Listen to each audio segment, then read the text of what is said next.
शांति। आज बाबा के 11 जून 2020 के मधुर महावाक्य सुनते हैं। रुद्र शिव बाबा आकर के ये रुद्र ज्ञान यज्ञ की स्थापना करते हैं और इस यज्ञ के द्वारा ही, जैसे भक्ति में कहा जाता है, मन इच्छित फल मिलता है, साथ ही साथ बाबा कहते हैं विनाश ज्वाला प्रज्वलित होती है। तो सुनते हैं रुद्र बाबा के मधुर महावाक्य। मीठे बच्चे, यह रुद्र ज्ञान यज्ञ स्वयं रुद्र भगवान ने रचा है। इसमें तुम अपना सब कुछ स्वाहा करो। क्यों? क्योंकि अब घर जाना है। प्रश्न है आज की मुरली का, संगम युग पर कौन सा वंडरफुल खेल चलता है? उत्तर है, भगवान के रचे हुए यज्ञ में ही असुरों के विघ्न पड़ते हैं।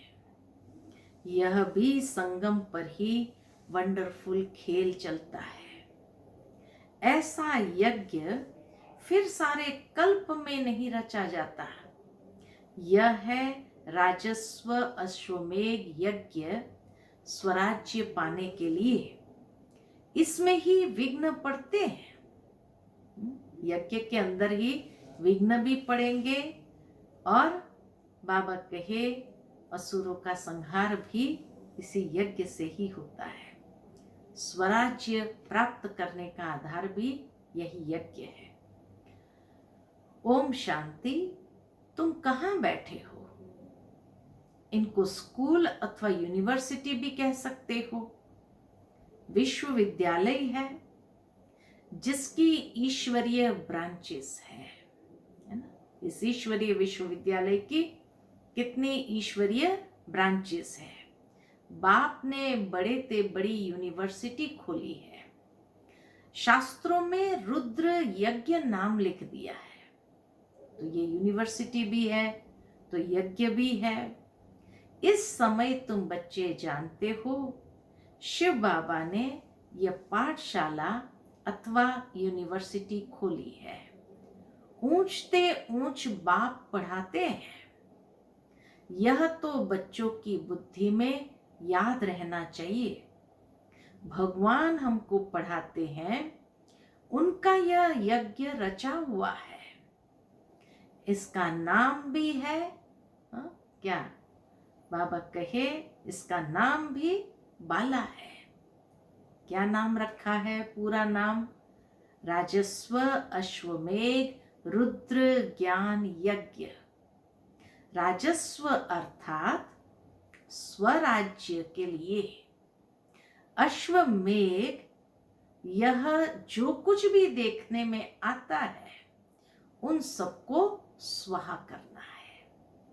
मन को भटकाने वाली ये सारी चीजें, इसलिए बाबा कहे उन सबको स्वाहा कर रहे हैं। शरीर भी स्वाहा हो जाता है, आत्मा तो स्वाहा हो नहीं सकती है। सब शरीर स्वाहा हो जाएंगे, बाकी आत्माएं वापस भागेगी। यह है संगम युग। बहुत आत्माएं भागेगी, बाकी शरीर खत्म हो जाएंगे। यह है सब ड्रामा। तुम ड्रामा के वश चल रहे हो। बाप कहते हैं हमने राजस्व यज्ञ रचा है। यह भी ड्रामा प्लान अनुसार रचा गया है। ऐसे नहीं कहेंगे कि मैंने यज्ञ रचा है। ये भी नहीं कहेंगे शिव बाबा ने यज्ञ रचा है। बाबा क्या कहते हैं, कितना निर्माण हो जाते हैं कि ड्रामा प्लान अनुसार तुम बच्चों को पढ़ाने के लिए कल्प पहले मुआफिक ज्ञान यज्ञ रचा गया है। मैंने रचा है, यह भी अर्थ नहीं निकलता। देखो बाबा भी हमें सिखाते हैं कि कैसे मैं शब्द का प्रयोग नहीं करो, उसको स्वाहा करो। उसके लिए बाबा खुद भी इतने निर्माण हो जाते, खुद ने रचाव होने के बावजूद भी कहते ड्रामा प्लान अनुसार कल्प पहले तुम बच्चों को पढ़ाने के लिए ये रचा गया है। मैंने रचा है यह भी अर्थ नहीं निकलता है। ड्रामा प्लान अनुसार रचा गया है, कल्प कल्प रचा जाता है। यह ड्रामा बना हुआ है, ड्रामा प्लान अनुसार एक ही बार यज्ञ रचा जाता है। यह कोई नई बात नहीं है, अभी बुद्धि में बैठा है। बरोबर 5000 वर्ष पहले भी सतयुग था। अब चक्र फिर रिपीट हो रहा है, फिर से नई दुनिया स्थापन हो रही है। तुम नई दुनिया में स्वराज्य पाने के लिए पढ़ रहे हो। पवित्र भी जरूर बनना है, बनते भी वही है जो ड्रामा अनुसार कल्प पहले बने थे, अभी भी बनेंगे। साक्षी हो ड्रामा को देखना होता है। कितनी सुंदर बात बाबा ने धारणा की बताई कि ड्रामा में तो वैरायटी होगा ही, लेकिन हम बच्चों को साक्षी होकर के इस ड्रामा को देखना है और फिर पुरुषार्थ भी करना होता है। साक्षी होकर देखना है और फिर पुरुषार्थ भी करना होता है। बच्चों को मार्ग भी बताना है। मुख्य बात है पवित्रता की। बाप को बुलाते ही है कि आकर पवित्र बनाकर हमको इस छीछी दुनिया से ले जाओ। बाप आए ही है घर ले जाने के लिए। बच्चों को पॉइंट्स तो बहुत दी जाती है, मुख्य बात फिर बाप कहते हैं। पहले कहा साक्षी होकर देखो, पुरुषार्थ भी करना है किस बात का, पवित्र बनने का। और अब बाबा कहते हैं मुख्य बात है, बाप कहते हैं मन मना भव। तो मुख्य बात फिर भी बाप कहते मन मना भव। पावन बनने के लिए बाप को याद करते हैं, ये भूलना नहीं चाहिए। जितना याद करेंगे उतना फायदा होगा। चार्ट रखना चाहिए।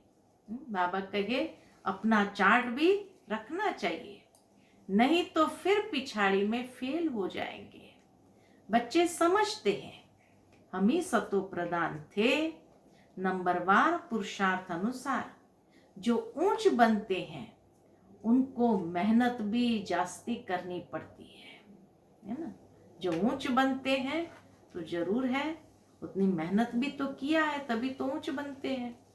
तो बाबा कहे बाप को याद करते रहना है, भूलना नहीं चाहिए। क्यों? क्योंकि उसी में फायदा है।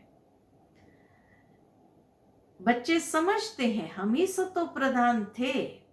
नंबरवार पुरुषार्थ अनुसार जो ऊंच बनते हैं उनको मेहनत भी जास्ती करनी पड़ती है, जास्ती करनी पड़ेगी, याद में रहना पड़ेगा।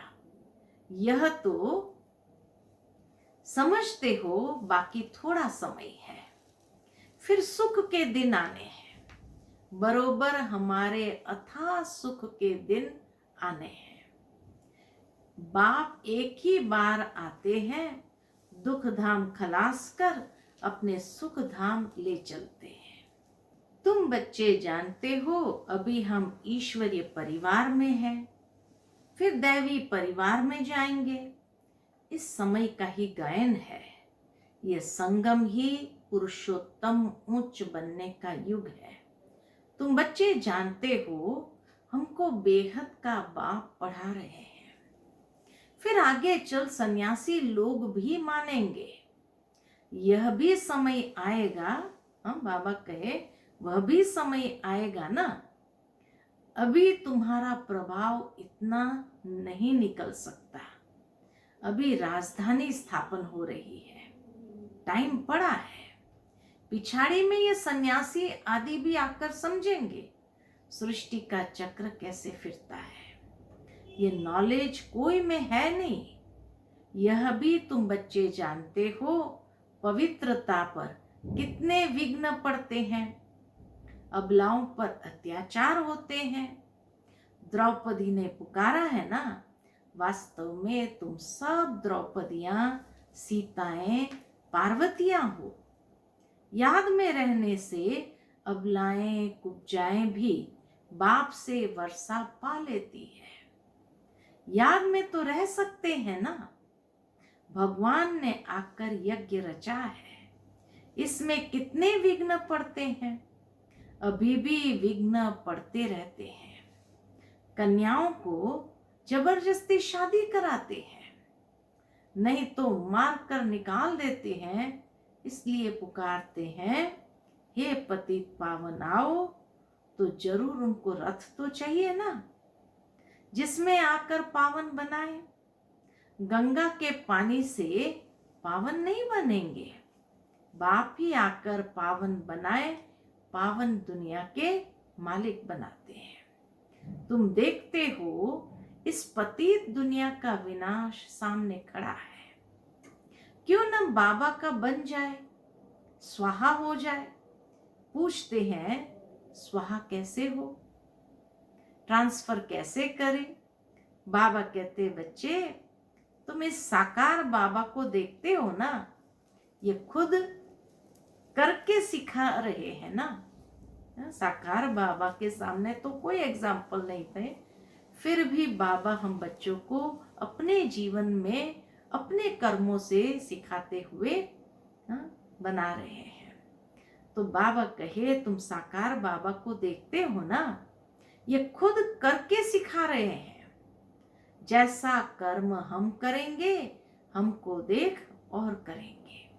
बाप ने इनसे कर्म कराया ना, सारा यज्ञ में स्वाहा कर दिया। स्वाहा होने में कोई तकलीफ थोड़ी है। यह न बहुत शाहूकार न गरीब था, साधारण था। यज्ञ रचा जाता है तो उसमें खान पान की सब सामग्री चाहिए ना। यह है ईश्वरीय यज्ञ। ईश्वर ने आकर इस ज्ञान यज्ञ की स्थापना की है। तुमको पढ़ाते हैं। इस यज्ञ की महिमा बहुत भारी है। ये यज्ञ की महिमा बहुत भारी है। ईश्वरीय यज्ञ से ही तुम्हारा शरीर निर्वाह होता है। तो अपने को अर्पणमय समझते हो। बाबा कहे, इस यज्ञ से ही तुम्हारा शरीर निर्वाह भी होता है। जो अपने को अर्पणमय समझते हैं, हम ट्रस्टी है, ये सब कुछ ईश्वर का है। हम शिव बाबा के यज्ञ से भोजन खाते हैं। ये समझ की बात है ना। यहाँ तो नहीं सबको आकर बैठना है। ये तो नहीं बाबा कहते यहाँ आकर बैठ जाना है। इनका सैंपल तो देखा, कैसे सब कुछ स्वाहा किया। बाबा कहते हैं, जैसे कर्म यह करता है, इनको देख औरों को भी आया। बहुत ही स्वाहा हुए। शुरू शुरू में यज्ञ में कई परिवार ऐसे हुए स्वाहा। जो हुए वह अपना वर्षा लेते हैं, है ना। बाबा कहे, जो हुए वो अपना वर्षा लेते हैं। बुद्धि से भी समझा जाता है, आत्मा तो चली जाएगी, बाकी शरीर सब खत्म हो जाएंगे। ये बेहद का यज्ञ है ना। तो इस यज्ञ की बाबा पूरी विशेषता बता रहे हैं कि कैसे बाबा ने ड्रामा प्लान अनुसार ये यज्ञ स्थापन किया, फिर कैसे ये यज्ञ चलता है। तो बाबा कहे, इसमें स्वाहा करना है। स्वाहा करने का मतलब यहाँ आकर बैठ जाना भी नहीं है, परंतु कैसे कर्म ऐसे करो जो आपको देख करके अनेकों को प्रेरणा मिले। जो कर्म हम करेंगे, हमें देख और करेंगे। तो बाबा कहे, फिर इस यज्ञ से विनाश ज्वाला भी प्रज्वलित होती है, तो सबका शरीर खत्म हो जाएगा। यह बेहद का यज्ञ है, इसमें सब स्वाहा होंगे। तुम बच्चों को समझाया जाता है कैसे बुद्धि से स्वाहा हो, है ना। बुद्धि से स्वाहा होना है। कैसे बुद्धि से स्वाहा हो, नष्टो मोहा बन जाओ। यह भी जानते हो ये सारी सामग्री खाक हो जानी है। कितना बड़ा यज्ञ है, वहां फिर कोई यज्ञ नहीं रचा जाता है। फिर सतयुग में कोई यज्ञ नहीं हो गया, न कोई उपद्रव होते हैं। यह सब जो भक्ति मार्ग में अनेक यज्ञ है वह सब खत्म हो जाते हैं। ज्ञान सागर एक ही भगवान है, वही मनुष्य सृष्टि का बीज रूप सत चैतन्य है। शरीर तो जड़ है, आत्मा ही चैतन्य है। वह ज्ञान सागर है। तुम बच्चों को ज्ञान सागर बैठ पढ़ाते हैं, वह सिर्फ गाते रहते हैं और तुमको बाबा सारा ज्ञान सुना तुमको बाबा सारा ज्ञान सुना रहे हैं। ज्ञान कोई बहुत तो है नहीं, वर्ल्ड का चक्र कैसे फिरता है यह समझना है। यहां बाप तुमको खुद पढ़ा रहे हैं। कहते भी है साधारण तन में प्रवेश करता हूं, भागीरथ भी मशहूर है। जरूर मनुष्य ही होगा जिसमें बाप आएगा। उनका एक ही नाम चला आता है शिव, और सबके नाम बदलते हैं, इनका नाम नहीं बदलता। बाकी भक्ति में अनेक नाम रख दिए हैं। बाबा कहे इतने सारे नाम रख दिए हैं भक्ति मार्ग में, यहाँ तो है ही शिव बाबा। शिव कल्याणकारी कहा जाता है। भगवान ही आकर नई दुनिया स्वर्ग स्थापन करते हैं, तो कल्याणकारी ठहरा ना। तुम जानते हो भारत में स्वर्ग था, अभी नरक है, फिर स्वर्ग जरूर बनना होगा। फिर नरक से फिर स्वर्ग जरूर बनेगा। इनको कहा जाता है पुरुषोत्तम संगम युग। जबकि बाप खेवैया बन तुमको इस पार से उस पार ले जाते हैं। यह है पुरानी दुख की दुनिया, फिर जरूर नई दुनिया होगी। ड्रामा अनुसार जिसके लिए तुम अभी पुरुषार्थ करते हो, बाप की याद ही घड़ी घड़ी भूल जाते हो। इसमें है मेहनत। बाकी तुमसे जो भी कर्म हुए हैं उनकी सजा कर्म भोग के रूप में भोगनी ही पड़ती है। बाबा कहे जो भी हमने ऐसे कोई कर्म किए हैं तो उसकी सजा कर्म भोग के रूप में भोगनी ही पड़ती है। कर्म भोग अंत तक भोगना ही है, उसमें माफी नहीं मिल सकती। ऐसे नहीं बाबा क्षमा करो, कुछ भी है कुछ भी नहीं। ड्रामा अनुसार सब होता है, क्षमा आदि होती नहीं है ना।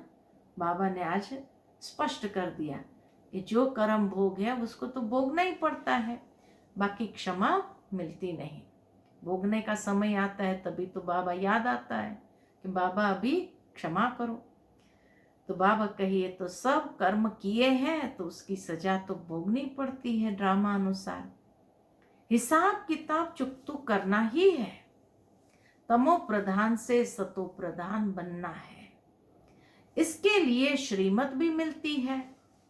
श्री श्री शिव बाबा की श्रीमत से तुम श्री बनते हो। ऊंचते ऊंच बाप तुमको ऊंच बनाते हैं। तुम अभी बन रहे हो, अभी तुमको स्मृति आई है। बाबा कल्प कल्प आकर हमको पढ़ाते हैं। आधा कल्प उनकी प्रारब्ध मिलती है। सृष्टि चक्र कैसे फिरता है उस नॉलेज की दरकार ही नहीं रहती। कल्प कल्प एक ही बार आकर बतलाते हैं कि ये सृष्टि का चक्र कैसे फिरता है। तुम्हारा काम है पढ़ना और पवित्र बनना, योग में रहना। बाप के बनकर और पवित्र नहीं बनेंगे तो 100 गुना दंड पड़ जाएगा। नाम भी बदनाम हो जाता है। गाते भी है सतगुरु का निंदक ठौर न पाए। मनुष्य को पता ही नहीं कि कौन है। शिव बाबा इस तन में आए हैं तो बाबा कहे मनुष्य को तो पता ही नहीं कि कौन है। सत बाप ही सतगुरु सत टीचर होगा ना, तुमको पढ़ाते हैं सच्चा सतगुरु भी है। जैसे बाप ज्ञान का सागर है, तुम भी ज्ञान के सागर हो ना। बाप ने तो सारा ज्ञान दे दिया। जिसने जितना कल्प पहले धारण किया उतना ही करेंगे। पुरुषार्थ करना है, कर्म बिगर तो कोई रह न सके। कितने भी हठ योग आदि करते हैं, वह भी कर्म है ना। यह भी एक धंधा है आजीविका के लिए। नाम होता है, बहुत पैसा मिलता है, पानी पर आग पर चल जाते हैं। बाबा कहे ये हठ योग की सिद्धियां जो है वो भी एक आजीविका के लिए है। नाम भी होता है, पैसा भी बहुत मिलता है, पानी पर आग पर चले जाते हैं। सिर्फ उड़ नहीं सकते हैं, उसमें तो पेट्रोल आदि चाहिए ना। लेकिन इनसे फायदा तो कुछ नहीं, पावन तो बनते नहीं। अच्छा, किसी ने पानी पर चल लिया, आग पर चल लिया, उससे क्या वो पावन हो गए या दूसरे को पावन बना देते? नहीं। साइंस वालों की भी रेस है, उनकी है साइंस की रेस और तुम्हारी है साइलेंस की। सब शांति ही मांगते हैं। बाप कहते हैं शांति तो तुम्हारा स्वधर्म है। अपने को आत्मा समझो, अपने घर चलना है शांति धाम, यह है दुख धाम। हम शांति धाम से फिर सुख धाम में आएंगे। यह दुख धाम खलास होना है। यह अच्छी रीति धारण कर फिर औरों को भी धारण कराना है। बाकी थोड़े रोज है, वह पढ़ाई पढ़कर फिर शरीर निर्वाह अर्थ माथा मारना पड़ता है। तकदीरवान बच्चे फौरन निर्णय ले लेते हैं कि हमें कौन सी पढ़ाई पढ़नी है, उस पढ़ाई से क्या मिलता है। देखो, बाबा कहे कि जो इस पढ़ाई में लग जाता है, निर्णय ले लेता है, उसके जैसा तकदीरवान कोई नहीं। उस पढ़ाई से क्या मिलता है और इस पढ़ाई से क्या मिलता है? इस पढ़ाई से तो 21 जन्म की प्रारब्ध बनती है। तो ख्याल करना चाहिए कि हमको कौन सी पढ़ाई पढ़नी है। जिसको बेहद के बाप से वर्षा पाना है, वह बेहद की पढ़ाई में लग जाते हैं। परंतु ड्रामा प्लान अनुसार कोई की तकदीर में नहीं है, तो फिर उस पढ़ाई में चटक पड़ते हैं। यह पढ़ाई नहीं पढ़ते हैं, कहते फुर्सत नहीं मिलती। बाबा पूछते हैं कौन सी नॉलेज अच्छी है, उनसे क्या मिलेगा और इनसे क्या मिलेगा? कहते बाबा जिस्मानी पढ़ाई से क्या मिलेगा, थोड़ा करके कमाएंगे। यहाँ तो भगवान पढ़ाते हैं, हमको तो पढ़कर राजाई पद पाना है। तो ज्यादा ध्यान किस बात पर देना हो चाहिए? कोई तो फिर कहते बाबा वह कोर्स पूरा कर फिर आएंगे। बाबा समझ जाते हैं इनकी तकदीर में नहीं है। क्या होना है सो आगे चल देखना है। समझते हैं शरीर पर भरोसा नहीं है, तो फिर सच्ची कमाई में लग जाना चाहिए। जिसकी तकदीर में है वही अपनी तकदीर जगाएंगे। पूरा जोर लगाना है। हम तो बाप से वर्षा लेकर के ही छोड़ेंगे। बेहद का बाप हमको राजाई देते हैं, तो क्यों ना यह एक अंतिम जन्म हम पवित्र बनेंगे। कितने ढेर बच्चे पवित्र रहते हैं, झूठ थोड़ी बोलते हैं, सब पुरुषार्थ कर रहे हैं, पढ़ रहे हैं, फिर भी विश्वास नहीं करते हैं। बेहद का बाप आते हैं, बेहद का बाप आते तब है जब पुरानी दुनिया को नया बनाना होता है। पुरानी दुनिया का विनाश तो सामने खड़ा है, ये बहुत क्लियर है। समय भी बरोबर वही है, अनेक धर्म भी है, सतयुग में होता ही है एक धर्म।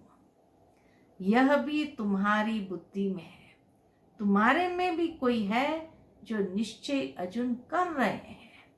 अरे निश्चय करने में टाइम लगता है क्या? शरीर पर भी भरोसा थोड़ी है।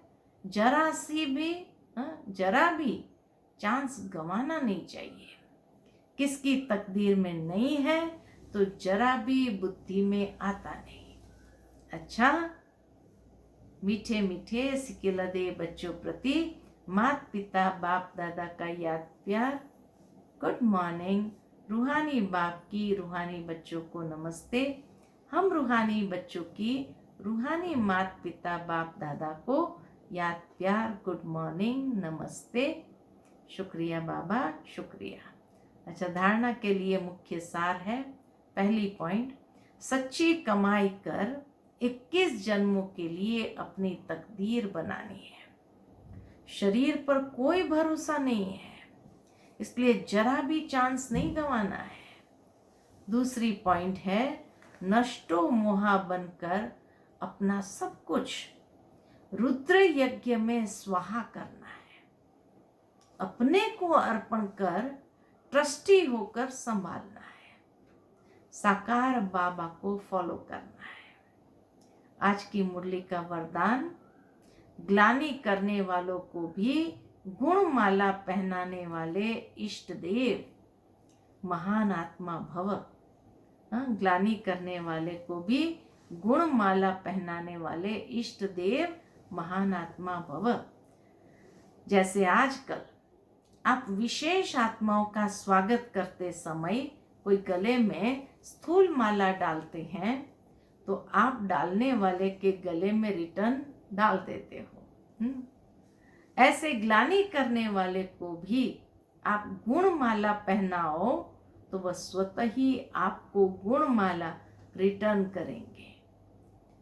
कितनी सूक्ष्म बात कि जो देंगे वही वापस आएगा। इसीलिए कोई ग्लानि करता है फिर भी अगर हम उसको गुणमाला देंगे तो वो भी रिटर्न में हमें गुणमाला ही पहनाएगा। क्योंकि ग्लानि करने वाले को गुणमाला पहनाना अर्थात जन्म जन्म के लिए भक्त निश्चित कर देना। यह देना ही अनेक बार का लेना हो जाता है। यही विशेषता इष्ट देव महान आत्मा बना देती है। आज की मुरली का स्लोगन है, अपनी मनसा वृत्ति सदा अच्छी पावरफुल बनाओ तो खराब भी अच्छा हो जाएगा, है ना।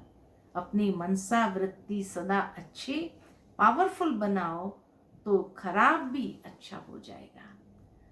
तो आज की मुरली से हम यही दृढ़ संकल्प करते हैं सारे दिन के लिए कि कोई भी अगर ग्लानि करता है, नहीं भी करता है, तो भी हम हर एक की विशेषता को देखते हुए गुणमाला पहनाते जाए और अपनी वृत्ति को सदा पावरफुल बनाए। तो वातावरण अगर खराब भी होगा तो भी अच्छा हो जाएगा। ठीक है। अच्छा, ओम शांति।